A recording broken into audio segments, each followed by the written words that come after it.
So I first started an awareness of Richard Curtis back in the days of the Tall Guy, with Emma That is Thompson. a long time ago. Emma Thompson's first movie, my first movie. Yeah. And then you had a long relationship. We went on with Rowan Atkinson, so the Working Title Guys sort of brought you into the fold, and you became their mainstay, really. No, it's a strange old thing. How many movies have you made for them? 11 or something? I don't know. I've not counted. But my dad always used to say, which is actually in a way the plot of this new movie. My dad always said, "You can't be happier than happy." And I've always gone on really well with the guys from Working Title, and they've treated me decently, and I've managed to resist the temptation to think, oh, I could make more money somewhere else, or wouldn't it be glamorous to be in America and everything. And I think that's one of the things that's kept me, happy and writing about the things I care about, that I've just stayed at home with the same people. Smart man. Did the Hollywood studios try? I've had the odd call now and then. I bet they've lured you with lots of money. But that was the great thing, that Working Title actually did then make a deal with Universal, so as it were, I could stay at home and just work with my friends, but I have the advantage of the muscle of a major, I suppose you'd call it. So I have a true confession to make, which, I remember writing about 4 Weddings and a Funeral back in the day at EW, and Notting Hill I loved, and then you directed Love Actually, and when it first came out, I was like, oh, this isn't working, and this doesn't work, and this is sort of strange lighting in this sequence, and I was like being critical of it. I watch it every year with my daughter, and we love this movie to death. Well, it is. I think you're right that it's not stylistically very consistent. I think that may be but that may be part of its charm, It may be the fact that it's a bit of a muddle. I think the reason, I'm so thrilled that people here love it. It's such a strange thing. I don't remember it being particularly well received when it came out. But I think the fact that it's Christmassy. That's it. And it. I think the fact that you don't know what scene's coming up next means it's... Because in a normal movie, the man gets killed, the police are going to turn up, and then they're going to try and... there's a logical plot. But in Love Actually, you never know what's coming next. And even if you see the movie 20 times, you wouldn't know after the scene with Colin Firth and Lucia, you wouldn't know now we're going to Liam, or now we're going to Hugh, or he's going to do his dance through the Prime Minister's residence. Hugh so hated that dance, he so fought not to do it. It's just delicious, and I can watch it over and over again, and you've gone on, and so About Time is a very interesting movie because it kind of combines a young romantic comedy with a father-son story with a great deal of poignance and time travel. You're doing all sorts of things at once. Yeah, no, I think, it is, for me it's quite touching or interesting that I'm two characters in this film. The son and the father. The son and the father, and I keep thinking about it from both perspectives. From, I'm a father of 4 in real life, and then I'm also, I still think of myself as young, and I lost my dad and my mum and my sister over the last few years, so I feel, I see everything from his perspective as well. I wondered if there was some loss involved, because there's an old Hollywood standard thing that sometimes denying death is something people do in movies. Yeah, and I think that one of the things I've suddenly realised in this film is that the romantic comedy it's got to be only half the story. The wedding comes pretty well halfway through this film, and that's exactly how it should always be, because you have your own family, you leave them, and you fall in love, and you think you're getting away, and then the day you get married, you're starting another family, and that family takes care of your old family. And so I think this film, which is in a way a mixture of romantic comedy and family drama, is truer. Certainly truer to my life and my experience of life, but possibly generally a more full picture than the other films. But because of time travel, the father and the son get to jump around, and the father gives his son advice that's life advice that, is different from what other fathers and sons discuss. It's very wise, the movie. Well, oddly enough, my dad said, you can't be happier than happy, and that is the advice of the film as well. I'm trying to catch up with what I feel about life, and what's behind this film is the thought that it's very important to learn how to be happy, and how to be happy with ordinary things. And it was because I wanted to make a movie about such a simple idea, you know, the joy and the banal business of taking your kids to school and spending time with friends, that I thought of the great time travel contraption. I thought, how am I going to tell this simple story in an interesting way? And I thought, I know, I'll give a guy the ability to choose any day, change anything, be anywhere in his life cycle. And if that person decides, I tell you what, I'll just settle on being happy each normal day, then I thought I might have a film. It's also interesting that your old alter ego used to be Hugh Grant. And now your alter ego is a combination of Bill Nighy Well, I voted in 4 weddings. I voted against casting Hugh Grant because I thought he was too handsome and annoying, and I was glad. Sort of worked out. I'm glad I was defeated. But Donal, my original inspiration were movies like Breaking Away. Do you remember the cycling movie? Sure, Dinah, of course. Annie American Hall, movies, yeah. Gregory's Girl. These movies which were semi-autobiographical movies about people who were only quite ordinary, banging up against the problems of love. Right. And I think that Donal is better casting and is actually a I really love him. good version of that. And I had orange hair when I was young and I didn't know how to dress. So I feel I've really landed, I've luckily landed with someone who's a very good person to carry my work. And is Bill Nighy a little bit of your dad, a little bit of your loss? Well, there are bits of my dad and I. If anyone who sees the movie will see. There's a lot. Were you in Cornwall? There's a lot of, no, but we did play table tennis every day of our lives, and Bill, table tennis is a sort of motif going through it. I've only just realised my dad must have been better than he pretended to, because he lost by the same margin to me when I was 6 as he did when I was 16, as he did when I was 26. So I think he must have just always been being just a little bit worse than me on purpose. But I think what's amazing about what Bill has done in this film, I'm really, when I called him in and said, do you want to do the film? He said, I'll do it, but I don't want to do any acting. And I said, oh, really? But what he was saying was he wanted to do something so simple that people who see the film can almost put their own father in the space that Bill's created. It's a very, very gentle, low-key performance, which sort of represents love. He's like the perfect father. I just was in love with him. And there was another way of doing it, that's it.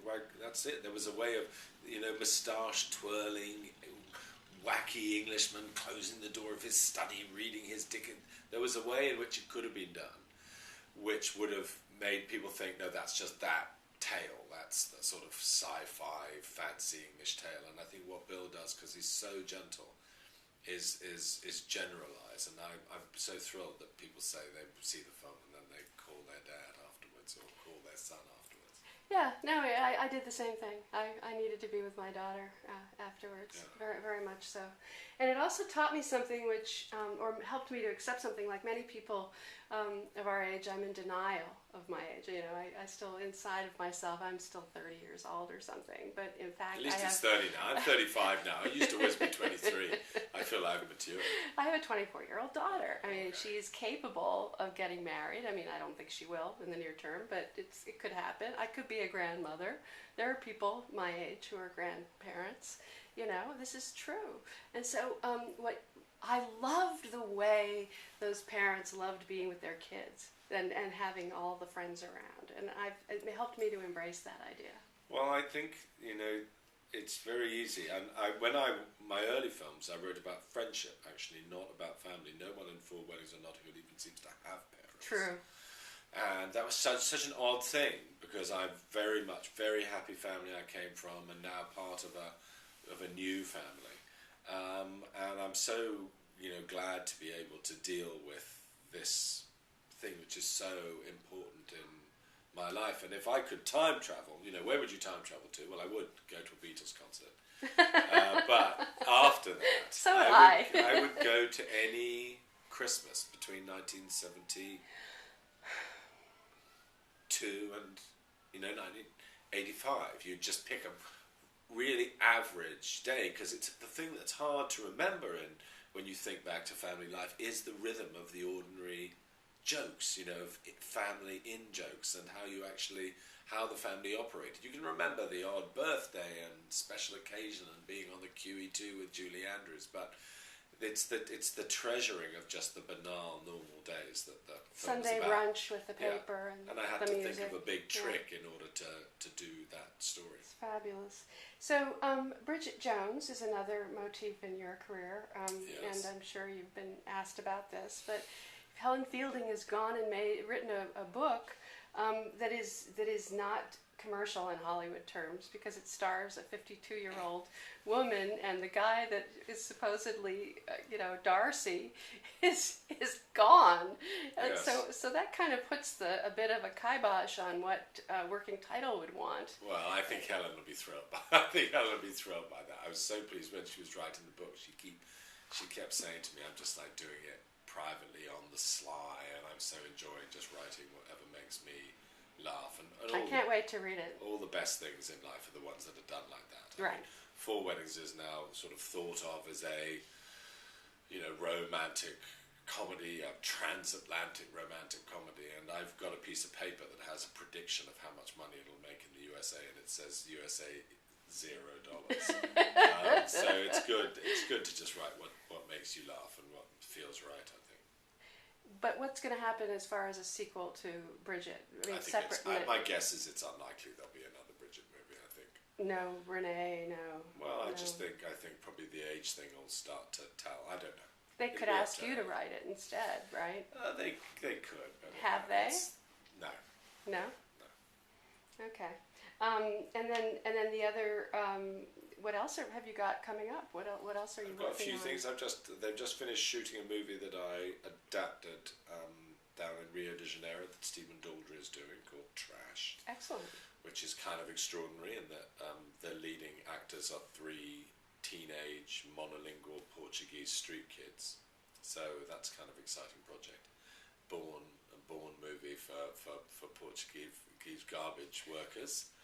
And then I'm doing a little TV film, which I hope is going to happen next year with Judi Dench and Dustin Hoffman, which is kind of interesting because it's really a romantic comedy, but it's a Roald Dahl book that I suddenly reread called Isio Trot, and I realised, this is a really cute romance about a guy who lives above a woman he loves, and the only way of winning her heart is by changing the size of her tortoise.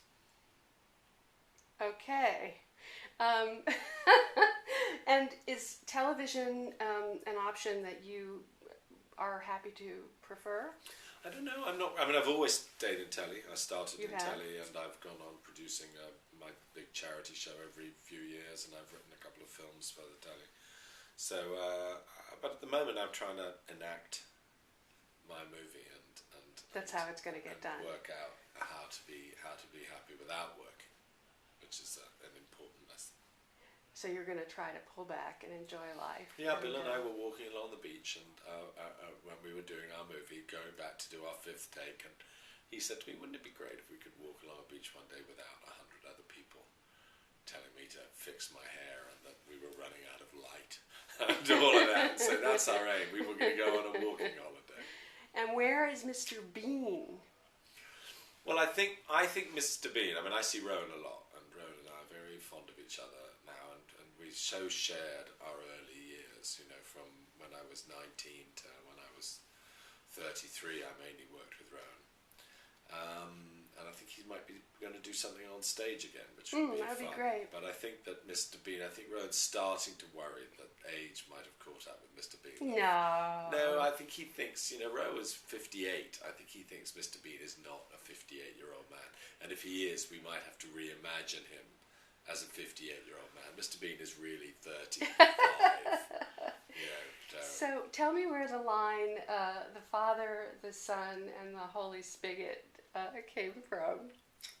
That's one of the funniest lines in all movies, as far as I'm concerned. It's very sweet. I think that, I try and I hope even in the new movie, my old joke, I used to be a sketch writer, and I think one of the great joys of the movies is I've been able to go on writing what I think would have been funny sketches and shoving them into movies. What I do know is that he then says in the Holy Goat, in the name of the Father, Son, and the Holy Goat, and that line was improvised by an actor auditioning Oh. for the movie, a guy who is a genius called Simon McBurney, and so I owe him money. You remind me.